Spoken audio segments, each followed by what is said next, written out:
America में iPhone के बनने पर बढ़ सकते हैं दाम। सीएनएन के चीफ डेटा एनालिस्ट ने यह बड़ा दावा किया। आईफोन के दाम जो हैं वो 3 लाख तक पहुंच सकते हैं। ये बड़ी जानकारी निकलकर सामने आ पाई है। दरअसल अमेरिका में आईफोन के बनने पर ये रिसर्च की गई है और जो सामने आया डेटा है वो हैरान करने वाला है। आईफोन के दाम बढ़ सकते हैं। सीएनएन के चीफ डेटा एनालिस्ट ने ये बड़ा दावा किया। उनकी तरफ से कहा गया है कि अगर ऐसा आगामी दिनों में होता है, जैसा कि डोनाल्ड ट्रंप की तरफ से लगातार बयान दिया जा रहा है एप्पल को लेकर के, आईफोन को लेकर के, तो उन्होंने कहा है कि अगर ऐसे आगामी दिनों में देखा जाता है कि अमेरिका में आईफोन बनने की शुरुआत हो जाती है तो दाम बढ़ जाएंगे। आईफोन के दाम 3 लाख तक पहुंच सकते हैं, ऐसी संभावना उनके जरिए जताई गई है।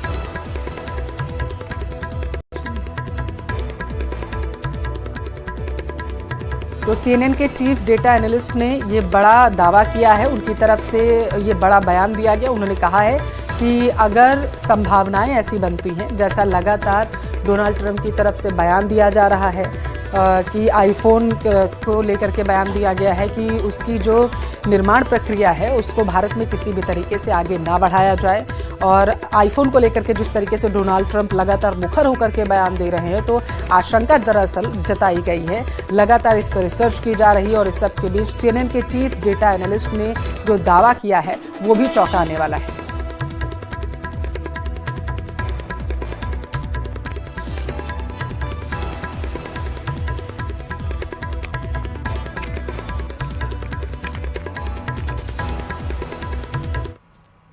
Right now, the iPhone basically cost about $1,000, right? So that is the exact price that my girlfriend paid. But let's say all of a sudden that the iPhone is going to be produced here. Well, there are estimates of how much that would cost. Look at this estimate. My goodness gracious, it would cost $3,500. Cricket प्रेमियों के लिए इस वक्त की बड़ी खबर है। England दौरे के लिए टेस्ट टीम ने बड़ा ऐलान किया है। शुभमन गिल टेस्ट टीम के नए कप्तान होंगे, ये जानकारी निकलकर सामने आ पाई है। उधर ऋषभ पंत टेस्ट टीम के उप कप्तान बताए जा रहे हैं। टेस्ट टीम में करुण नायर की वापसी भी हुई है। ये बड़ा फेरबदल जो है देखने को मिला है। बड़ी खबर आपकी टेलीविजन स्क्रीन पर। Keep up to the standards that he set himself over the years and how good he's been, and maybe it was time for him. It's come from him. It's, you've got to respect that.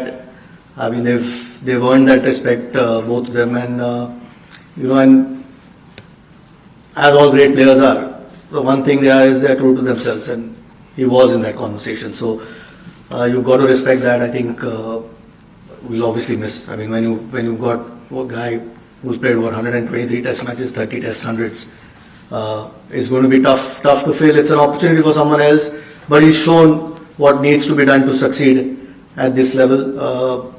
Needless to say, even Rohit, he's been a leader over the last couple of years since he started leading the test matches. It's a new cycle, so it's an opportunity to build something for us as well. But there's no doubt. I mean, that's why I think we've got to show them the respect that they've earned instead of speculating too many things.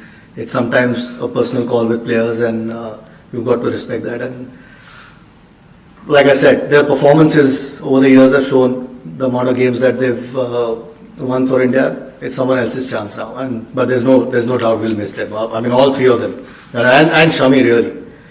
He's again in Test cricket. He's been incredible. So 4 guys like that not being part of your squad is going to make it a little bit tougher, but it's an opportunity for other guys. Hi, what's the status of Bumrah? Is he fit for all the 5? What's the status of Bumrah? Is he available for all the 5 games, or what's the work constant going forward? इस वक्त की बड़ी और सावधान करने वाली खबर है आपके लिए। कोरोना एक बार फिर से लोगों को डराने लगा है। दिल्ली, हरियाणा, गुजरात, केरल और कर्नाटक समेत कई राज्यों में कोविड-19 एक बार फिर से पैर पसारने लगा है। भारत में मौजूदा समय में 300 से ज्यादा केस सामने आ चुके हैं और इसमें दिल्ली से 23 मरीज, महाराष्ट्र में 210 मरीज और मध्य प्रदेश में 2 मरीज मिले हैं। गुजरात, केरल और तमिलनाडु में भी कोरोना के मरीज मिले हैं। कोरोना को लेकर स्वास्थ्य विभाग के निर्देश जारी कर दिए गए हैं। स्वास्थ्य विभाग पूरी तरीके से अलर्ट पर है।